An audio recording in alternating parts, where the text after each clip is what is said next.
On the following day, Kracia enters Olivia's room to treat her wounds, but finds her swinging the sword on the bed, looking totally insane. She questions Leviel, why the hell didn't you stop her? And he replies that that stubborn one would not listen to him at all. Leviel is also annoyed because Olivia does not let out a single word about the Shadow Guild, so Kracia tries to calm him down. When Olivia finally stops the agitation, Leviel demands information about the guild. She still refuses to speak and then complains to Kracia that she is without power to use her legs. Leviel gets enraged with Olivia's lack of respect, but Kracia simply gives him a kick, driving him out of the room so that she can change the bandages. As soon as he leaves, Kracia uses her healing magic and bandages Olivia's legs again, ensuring that she will be able to move after a little more rest. Olivia wonders, intrigued, why Kracia is not pressuring her for information. Kracia explains that she does not want to leave her uncomfortable. Olivia praises the healer's integrity, who accepts the words with humility. Suddenly, Olivia apologizes, feeling bad for having treated her in a dissimulated way before. Kracia puts her hand on Olivia's forehead and gives her a kiss, leaving the swordswoman completely embarrassed. Kracia explains that she was just testing a different type of healing to reduce stress, which catches Olivia by surprise. The affectionate gesture reminds Olivia of her childhood, when her mother would kiss her on the forehead to calm her down when crying. Upon remembering that, Olivia calls Kracia Mommy, catching her unprepared. She asks for tea, and soon after remembers that she is hungry, so Kracia leaves to fetch something for her to eat. Meanwhile, Alec tells Yora and Ornis that Lork wants to close a partnership. Ornis comments to Alec that he let himself be fooled by Lork's innocent appearance, as he is in fact much older than he looks. Alec gets confused. Ornis reveals that Lork is an elf who can live for a long time. Ornis questions Alec about the details of the dungeon. Alec remembers that Lork's team was on the way to level 72, the penultimate floor. Lork, in fact, wanted to defeat the boss easily and focus on the final level, where he needed Alec's help.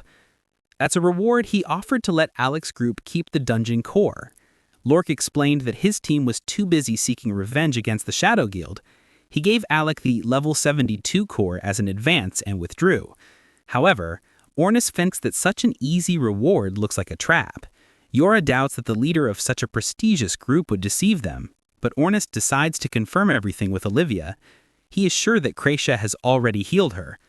Going to the guild, Ornis wonders how an S-class fighter like Olivia could have been wounded by the Shadow Guild. Suddenly, the receptionist Misha hears running. Yora asks what happened, and Misha explains that Kracia was wounded. They find her limping and she collapses in Alec's arms, revealing that she was drugged.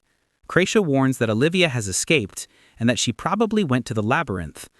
Ornis doesn't care about her destiny, but Kracia remembers that Olivia is not healed and that the Shadow Guild is still inside there. Ornis insists that an S-class would not be hurt by the weak guild and tells Kracia to calm down. Kracia remembers Olivia's words about the traitor and suspects that the guild may be hiding someone dangerous. Feeling guilty for Olivia's danger, she says that she will help her alone. Upon leaving, she meets Alec and Yora, who say that they will not let her face that alone. Ornis also leaves, grumbling that he will fetch Olivia in passing. Kracia provokes him for the attitude, and he tells her to shut up. Together, they set off for the Labyrinth. At the entrance, Yora warns Alec about the teleportation traps. Marvel appears out of nowhere, grabs Alec's arm, and warns him about getting lost, saying that she was just playing. She explains that she also came to rescue Olivia, and reveals that Lork invited her, acting as a substitute. Marvel confirms being an S-class swordswoman, and flirts with Alec, being pushed by Yora. Yora states that their team has synergy. Ornis explains to Alec that the Nameless is a group that only unites to explore dungeons. Marvel agrees, but finds Olivia kind. She remembers trying to befriend Olivia, who replied that she only liked dungeons, but who showed up to team up on the following day. Alec and Yora feel bad for Olivia, and Marvel asks to accompany them. Yora refuses and tells Marvel to warn the guild master. Marvel warns that Olivia is suffering a lot, and asks for help. She leaves, and Ornis hands a secret weapon to Alec. Inside the dungeon, Kracia starts a teleportation circle. Ornis gets impatient, but Yora says that the circle will allow them to return to the entrance in case they get lost. Ornis provokes Kreisha for being calm, remembering the crying at the guild. Irritated, she lands a kick in his face, which activates a teleportation trap. Alec tries to grab him, but also steps on the trap, and both are teleported. Alec opens his eyes, surrounded by monsters. He eliminates them quickly with lightning bolts. Kreisha occurs, defeats a monster, and says that the Mobius ring, the secret weapon, limits the separation of the bearers. Relieved, Alec worries about Yora and Ornis. Kreisha provokes him for worrying about Yora, but stops, saying that she will be fine with Ornis. As they advance, Kreisha complains about the smell. They find more monsters and Kreisha helps Alec. He praises her for being good with the sword even though she's an archer. She explains that she didn't want Ornis to call her a burden. They follow, and Kreisha reminds Alex how good he is with his weapon, noting that he does not fight as well without support magic. Alec laughs because his secret was discovered. Kreisha says that there is no problem in hiding the magic, but he is not equal to Yora. Alec agrees. He stops running upon seeing a bloodied bandage, deducing that they are close to Olivia. Yora and Ornis flee from an army of monsters. Yora asks why Ornis opened a random door, and he says that he loves mysteries. Yora creates an earth platform. Ornis advances toward the biggest monster. Yora launches support magic, allowing Ornis to pass through the army and cut off the leader's head. The monsters flee. Yora congratulates Ornis, but he says that the compliment is for Alec, who needs confidence. Suddenly, they find the floor boss in pieces. Yora wonders who defeated him. Ornis smiles, convinced that it is the work of the swordmaster, Melia. Elsewhere, Gloria from the Shadow Guild praises Melia's strength, but considers Olivia's defeat a greater feat.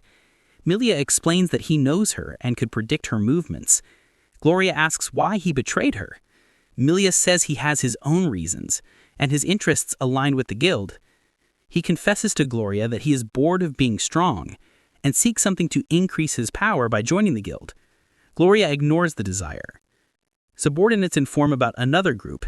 Melia hopes that the person he is looking for is among them. Gloria is interested, but Melia orders them to quickly finish off the group. Excited, the man takes a pill and leaves. Kreisha and Alec find Olivia sitting. She is surprised and asks Kreisha to heal her. Kreisha refuses, knowing that she would run away again. Olivia asks Alec to heal her, but he cannot. He says that Kreisha only wants the best, and ran to save her. Olivia doesn't want Kreisha to get hurt, gets up and leaves.